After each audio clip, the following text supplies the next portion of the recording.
देखु जेएसडब्ल्यू आम सहित एमओयू करिछि तार आमे एचएलसी रे अप्रूव करी लैंड एक्विजिशन प्रक्रिया को मध्य द्रुत गति रे आमे आगौचु एवं जेएसडब्ल्यू सेठी 6 मिलियन मेट्रिक टन रो इंटीग्रेटेड स्टील प्लांट प्रतिष्ठा करने को एमओयू करथिला।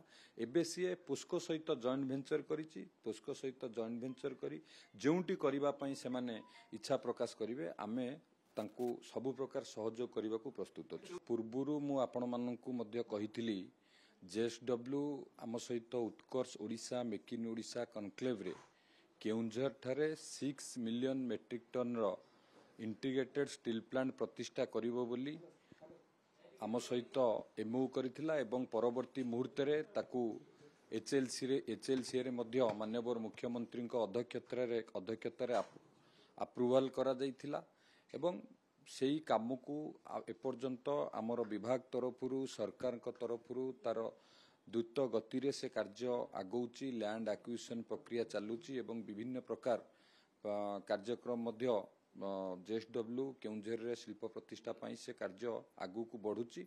आउ जो पुस्को जेएसडब्ल्यू एमओयू तांको भीतर जो जॉइंट वेंचर हेची जे ओडिशा को से माने प्राधान्य दउचंती ओडिशा रे प्रतिष्ठा करिया पई निश्चित भाव रे आमे सबु बेल पई प्रस्तुत अच्छु।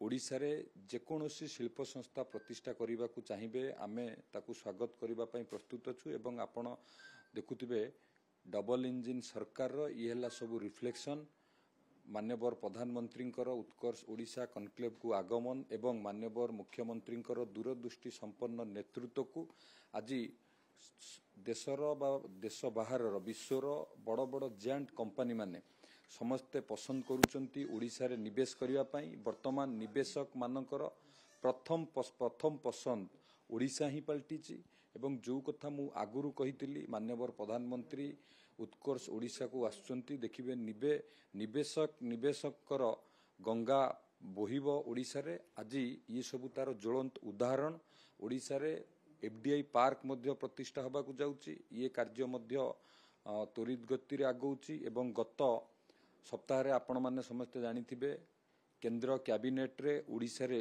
2टी सेमीकंडक्टर शिल्प प्रतिष्ठा होबो बिली अनुमोदन मिलिछि। ये सब को जदि देखिबे आपण माने आगुरु जो प्रभाव बोहिबार जो कोटी ना कोटी जो बाधा उपजुला डबल इंजिन सरकार रे माननीय मुख्यमंत्री ऊपर भरोसा करी ओडिशा रे शिल्पपति माने सारा विश्वर शिल्पपति माने बा निवेशक माने ओडिशा को निवेश करिया पई सेमानकर प्रथम पसंद सेमाने भाबुचंती।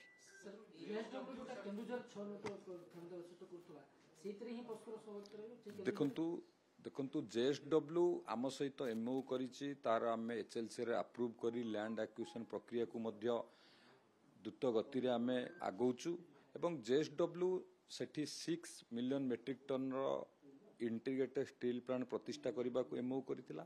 एबे सीए पुस्को सहित जॉइंट वेंचर करिछि। पुस्को सहित जॉइंट वेंचर करी जेउंटी करिबा पई सेमाने इच्छा प्रकाश करिवे आमे तांकू सबु प्रकार सहयोग करने को प्रस्तुत अच्छु।